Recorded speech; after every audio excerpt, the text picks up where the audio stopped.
2 kundan beri bir qancha doktorlar menga video jo'natishdi. Go'yoki bitta doktor egiga qarab, to'lqinlarga qarab bolaga ras, autizm tashxisini qo'yayotganini.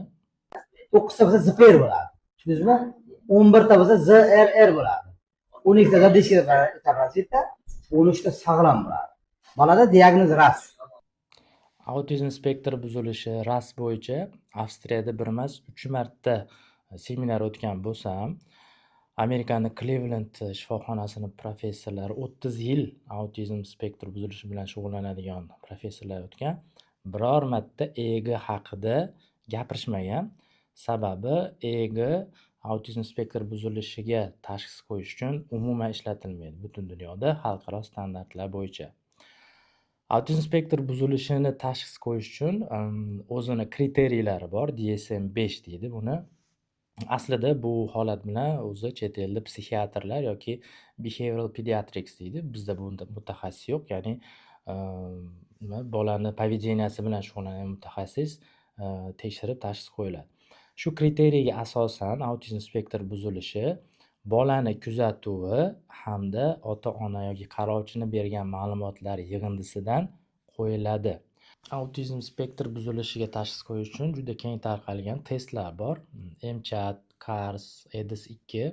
Bu testlar bolani yoshiga qarab ishlab chiqilgan va psixolog yoki psixiatrlar bu testlarni ishlatib, kerak bo'lsa 1 soat, 2 soat vaqt ajratib, savollar berib kuzatib, keyin tashxis qo'yishi mumkin.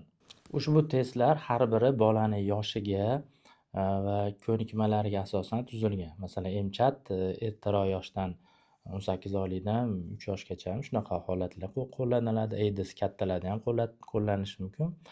Ya'ni bu vaqt talab qiluvchi. Kerak bo'lsa psixolog 1 soat, 2 soat vaqt ketkizib, shu narsalarni qiladi yoki qilmaydini belgilab, keyin tashxis qo'yishi mumkin.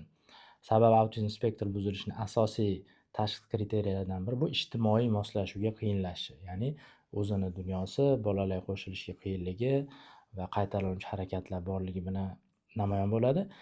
Nutq buzilishlari, xulq buzilishlari bular qo'shimcha ravishda bo'lishi mumkin. Shuning uchun hurmatli ota-onalar, shifokorlar, xalqaro autizm spektri buzilishi bo'yicha guideline-da tashxis qo'yish uchun MRT, EEG, UZI, qondagi qanaqadir neyrovaspoliniya, NSA bir narsa markorlar diagnostik ahamiyatga ega emas. Tashxisni faqat shifokor kuzatib, ota-onaga savol berib, keyin o'zini red flags deymiz, belgilari bo'ladi. O'shalarga to'g'ri kelsa, keyin qo'yishimiz mumkin.